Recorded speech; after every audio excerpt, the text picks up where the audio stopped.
نحمده ونصلي على رسوله الكريم اما بعد۔ سامعین کرام، آج میں آپ لوگوں کے سامنے حسد کے بارے میں کچھ باتیں رکھیں گے۔ اگر آپ اسے دھیان سے سنیں گے اور اس پر عمل کریں گے تو انشاءاللہ تعالی اس کا اجر اللہ تعالیٰ دیں گے۔ تو سب سے پہلے حسد کسے کہتے ہیں؟ حسد کے بارے میں قرآن میں بھی ہے، اسی طرح حدیث میں ہے۔ قرآن میں سورہ نساء میں ہے، اسی طرح سورہ ناس میں بھی ہے۔ تو سب سے پہلے جاننا ضروری ہے کہ حسد کسے کہتے ہیں۔ تو صاحب ریاض الصالحین نے حسد کی تعریف ان الفاظ سے کی ہے، آپ اس کو یاد رکھیں، پھر حسد کی جو خرابیاں ہے اسے سنیں اور اس سے دور رہنے کی کوشش کریں۔ تو سب سے پہلے حسد کی تعریف یہ ہے، وَهُوَ تَمَنِّي زَوَالِ النِّعْمَةِ عَنْ صَاحِبِهَا سواء كانت نعمت دین او دنیا۔ اس کا ترجمہ یہ ہے کہ کسی سے نعمت کا زائل ہونے کا تمنا کرنا، سواء كانت نعمت دین او دنیا، چاہے نعمت دین کی ہو یا دنیا کی ہو۔ مطلب کوئی کسی نعمت میں ہے کہ کوئی کسی خوش عیش میں ہے، آپ اسے زائل ہونے کا تمنا کر رہے ہیں، آپ اس کو دیکھ کر جل رہے ہیں، تو یہی حسد ہے۔ جیسا کہ دینی نعمت اللہ تعالیٰ نے کسی کو دی ہے کہ کسی نے عالم ہوئے ہے یا تو کسی نے قرآن حفظ کیا ہے، تو آپ اسے دیکھ کر جل رہے ہیں کہ یہ قرآن کا حافظ کیسے ہو گئے، مطلب اس کو یاد بھول جانا چاہیے۔ اسی طرح عالم عزت دار ہے، لوگ اسے عزت کر رہے ہیں، آپ یہ خواہش کرتے ہیں، تمنا کرتے ہیں، ارادہ کرتے ہیں کہ اس کا عزت نہ، اس کی عزت نہ ہو، کہ وہ جو بے عزت ہو جائے اور علم اس سے اٹھ جائے۔ یا تو کوئی 5 وقت کی نماز پڑھ رہے ہیں، اب تمنا کر رہا ہے کہ یہ نماز نہ پڑھے۔ اس طرح کی تمنا کرنا، ارادہ کرنا، دل میں خواہش کرنا، یہ حسد ہے۔ تو یہ حسد، اس کی خرابی حدیث میں ہے، آپ اسے غور سے سنیں۔ ابو ہریرہ رضی اللہ تعالیٰ عنہ سے حدیث مروی ہے، آپ صلی اللہ علیہ وسلم نے فرمایا، ایاکم الحسد فإن الحسد یأکل الحسنات کما تأکل النار الحطب۔ اس حدیث میں فرمایا گیا کہ ایاکم الحسد، یہ حدیث ابو داؤد نے روایت کی کہ ایاکم الحسد، تم حسد سے بچو، حسد مت کرو، کسی کو کوئی نعمت میں دیکھ کر مت جلو۔ اگر اس طرح کا تمنا کرو گے، اگر اس طرح کی خواہش تمہارے دل میں ہے، کسی کو نعمت، کسی پر کوئی نعمت دیکھ کر جل رہے ہو، تو تمہاری نیکیاں کیا ہو جائے گی؟ تمہاری نیکی خاک ہو جائے گی۔ یہاں پہ بتا گیا فَإِنَّ الْحَسَدَ يَأْكُلُ الْحَسَنَاتِ كَمَا تَأْكُلُ النَّارُ الْحَطَبَ۔ حسد کیا کرتی ہے؟ يَأْكُلُ الْحَسَنَاتِ، نیکی کھا دیتی ہے، نیکی برباد کر دیتی ہے۔ حاسد کو، مطلب جو حسد کر رہا ہے اسے حاسد کہتے ہیں، اس حاسد کی نیکیاں برباد ہو جائے گی، ختم ہو جائے گی، مٹ جائے گی۔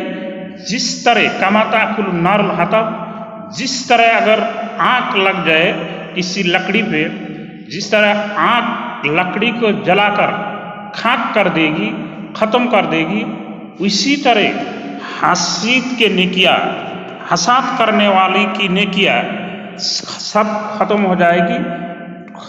ختم ہونے کے بعد مطلب اس کی جو عمل نامہ میں نیکیاں ہوں گی، اس کی نیکی بالکل خاک ہو جائے گی، مٹ جائے گی۔ لہذا اس طرح کی یہ خراب والی خصلت سے مسلمانوں کو بچنا چاہیے. مسلمانوں کو اس طرح خراب صفت سے بچنا بالکل ضروری ہے. اسی طرح ایک حدیث ترمذی احمد دونوں کتاب میں ہے، وہاں پہ زبیر رضی اللہ تعالیٰ عنہ سے مروی حدیث قال قال رسول اللہ صلی اللہ علیہ وسلم دب الیکم داء الامم قبلکم الحسد والبغضاء هي الحالقة لا اقول تحلق الشعر ولكن تحلق الدین. یہاں پہ فرمائے گا، آپ نے فرمایا دب الیکم داء الامم قبلکم، تمہارے اندر پہلی امت کی بیماریاں سرایت کر گئی، آ گئی تمہارے دل میں، تمہارے جسم پہ یہ بیماری آ گئی. کیا بیماری؟ الحسد والبغضاء. مطلب امت سابقہ جس طرح یہودی نصارہ ہے اس کے اندر ہو سکتا ہے یہ بیماری تھی. تو آپ نے فرمایا پہلی امت کی طرح تمہارے اندر بھی یہ بیماری آ گئی، اور وہ بیماری کیا ہے؟ الحسد والبغضاء. حسد اور بغضاء، کسی کو کسی نعمت میں دیکھ کر جلنا، یہ حسد ہے. یہ مسلمان میں بھی پائی گئی، مطلب یہ حسد کی بری خصلت پائی گئی. والبغضاء اور بغض کرنا، کسی سے کینہ رکھنا، یہ بھی تمہارے اندر ہے. اگر اس طرح کرو گے، اگر حسد کرو گے، بغض رکھو گے لوگوں سے، تو کیا ہوگا؟ ہی الحالقۃ، یہ مونڈ دینے والی ہے، یہ مونڈ دینے والی ہے. مطلب حسد مونڈا دینے والی ہے. تو کیا مونڈا دے گا؟ تو آپ نے فرمایا لا اقول تحلق الشعر، یہ حسد والی خراب صفت یہ بال کو مونڈائے گی نہیں، یہ بال کو حلق نہیں کر دے گا، بلکہ ولکن تحلق الدین، یہ دین کو حلق کر دے گا، دین کو گنجا کر دے گا، دین کو منڈا دے گا. تو جس کے اندر یہ حسد والی خصلت ہے تو اس کا دین بالکل برباد ہو جائے گی، اس کا دین بالکل خاک ہو جائے گی، اس کی نیکیاں خاک کی طرح، اس کی نیکیاں راکھ کی طرح ختم ہو جائے گی. لہذا حسد نہیں کرنا چاہیے. قرآن کریم میں سورہ ناس میں اللہ تعالیٰ نے حاسد سے پناہ مانگنے کی تلقین فرمایا اللہ تعالیٰ نے نبی کو کہا کہ تم حاسدین اذا حسد کرنے والا حسد سے تم کیا اگر اللہ کی پناہ چاہو، اللہ کی پناہ چاہو کہ حسد کی جو خرابی ہے، یہ جو بری خصلت ہے، اس کی جو خرابی ہے، اس سے تم پناہ مانگو. اسی طرح یہ متفقن علیہ حدیث میں ہے، وہاں پہ فرمایا گیا، آپ صلی اللہ علیہ وسلم نے فرمایا لا تحاسدوا، تم لوگ حسد مت کرو، تم لوگ کسی کو کسی نعمت میں دیکھ کر مت جلو، مت خواہش کرو کہ وہ نعمت اس سے زائل ہو جائے. تو سب سے جو یہاں پہ اس بیان میں جو کہا گیا، یہ سب سے پہلے یہ بات یاد رکھنی ہے کہ حسد کیا ہے. حسد کی تعریف میں نے کیا ہے، میں نے کی کیا تعریف صاحب ریاض الصالحین نے بھی کی کہ کسی کو کوئی نعمت میں دیکھ کر جلنا، اس کو یاد رکھ کر کہ ہمارے اندر یہ خراب صفت، یہ بری خصلت ہے یا نہیں، ٹٹولنا چاہیے.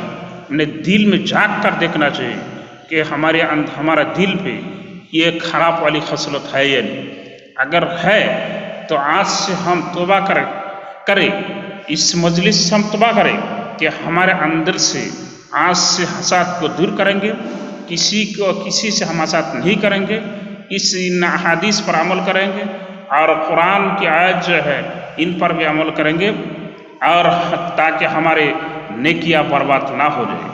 تو اللہ تعالی ہمیں یہ بری خصلت سے دور رکھے اور اس خراب والی خصلت سے پاک رکھے. آمین. وآخر دعوانا الحمدللہ رب العالمین.